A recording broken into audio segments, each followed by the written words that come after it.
Потребни се активни млади, но и политичари што ќе ги вклучат младите во носењето на одлуки. Одржана беше дебата на тема како да подобар младински стандард во 2023 година. Ова е всушност и нашата тема, прва, која што ќе реализираме со првиот разговор ово утро во Македонија на утро. Добро утро велам за моите први гости, Ирена Шуменковска, младинска НАТО амбасадорка, и Ген Салихи, младински активист.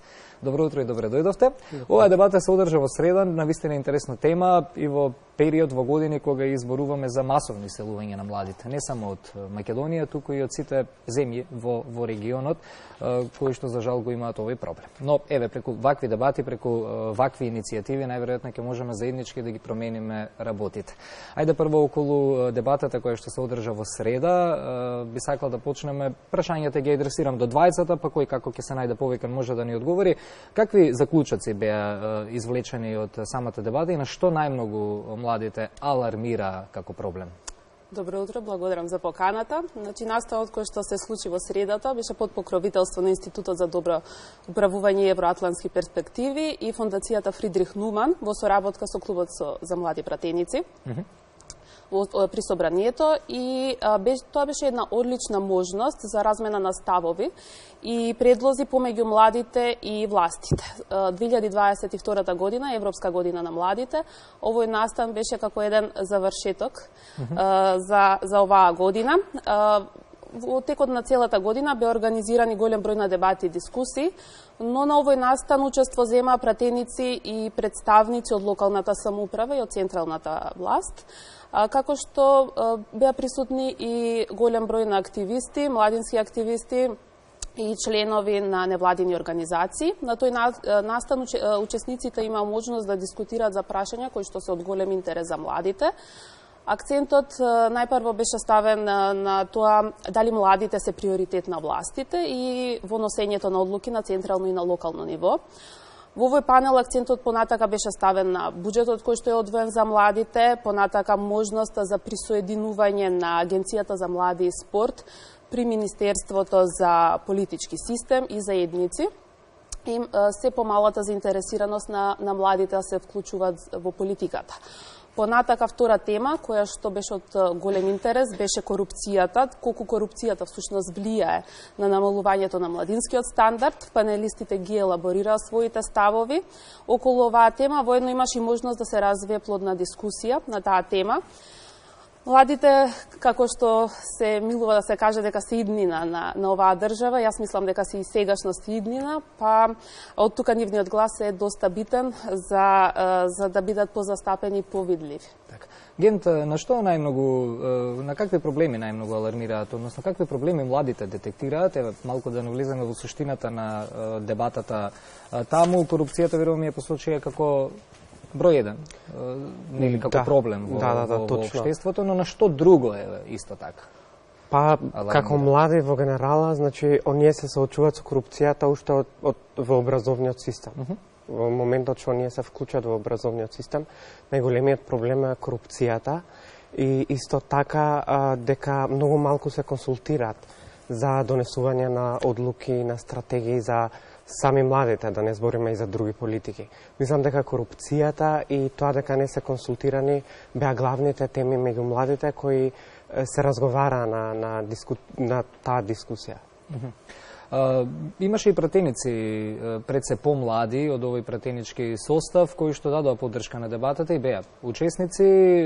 Што беше на нив пренесено и ете што тие ветија дека може да се превземе, но во побрзо време, да не се одолговлекуваат работите, за да се даде еден ветер во грб на младите и да им се покаже и со дела дека всушност припаѓаат на оваа заедница, на оваа општество и дека може и со нив да се прават работите да одат кон подобро. Што велат пратениците на излагањата на младите? Што ветија во однос на подобрување на нештата следната година?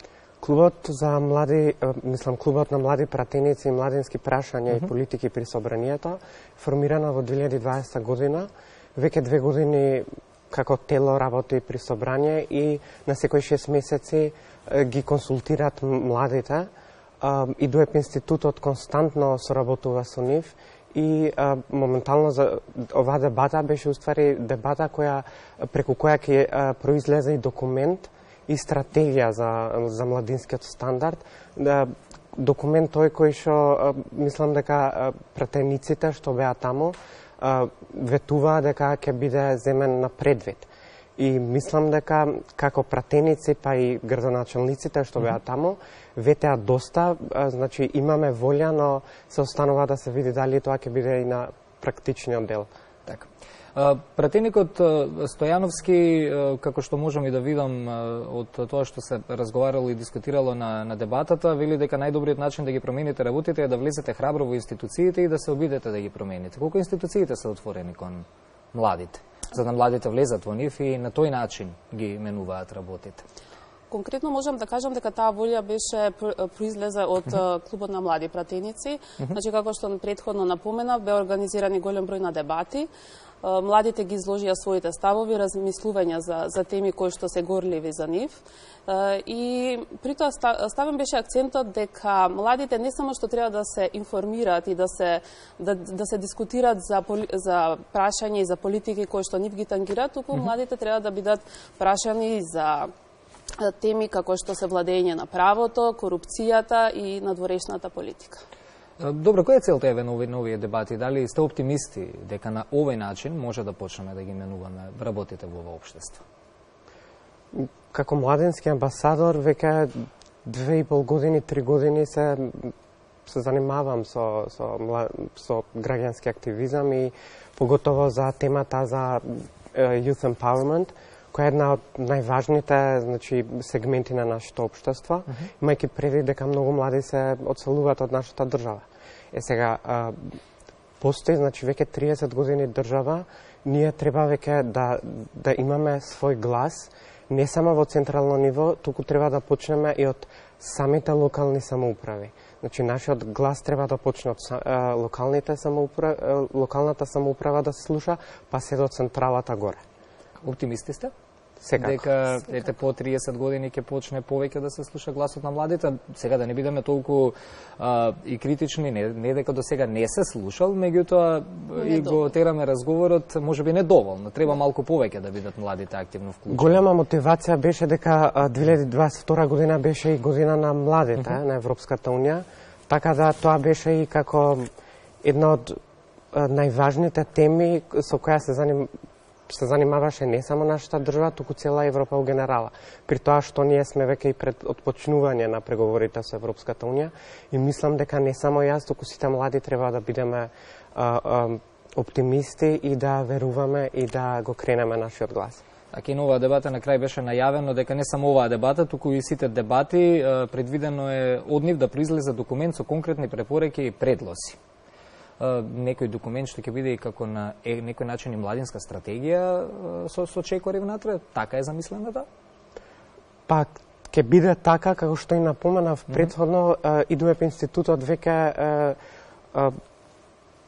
како да ви кажам, имаше повеќе дебати у текот на целата година, вклучувајќи и клубот на младите пратеници, и како таков, значи, нема да биде предвид само оваа дебата, туку текот на целата година сите дебати ќе се вклучат на тој, ќе се препишат на тој документ кој ќе биде доставен до клубот на млади пратеници. Ви благодарам за гостувањето во утро. Би сакал на крај да завршиме со порака за младите, сигурно и со оглед на вашите ангажмани сте имале до сега и можности да ја напуштите државата, можеби да работите и надвор од државата на некои вакви и слични проекти на невладини организации, на институции и слично, но останавте тука, па која ќе биде вашата порака? Зошто треба заедно да се избориме за едно подобро општество за младите и наскоро веќе да почнеме и да разговараме не за иселување, туку за креативни идеи што може тука да се прави. Која ќе биде пораката за крај? Па можам да кажам дека ваков тип на дискусии треба да се одржуваат многу почесто, а воедно сите тие заклучоци кои што би произлегле од таков тип на дискусии да се стремеме понатака да се реализираат во иднина и за подобрувањето на статусот на државата и за сите прашања кои што се горливи треба да се разговара заедно и на тој начин би придонеле да се подобри ситуацијата во државата и конкретно за младите. Главниот мотив мој, мислам дека треба ние Европа да ја донесеме овде и да трансформираме Европа и нашето општество овде. Да не чекаме другите да ни кажуваат што како, туку имаме капацитети, има доста млади со кои сите заедно ќе се бориме и ќе ја донесеме Европската унија овде. Ви благодарам за гостувањето ова утро и секако се гледаме повторно.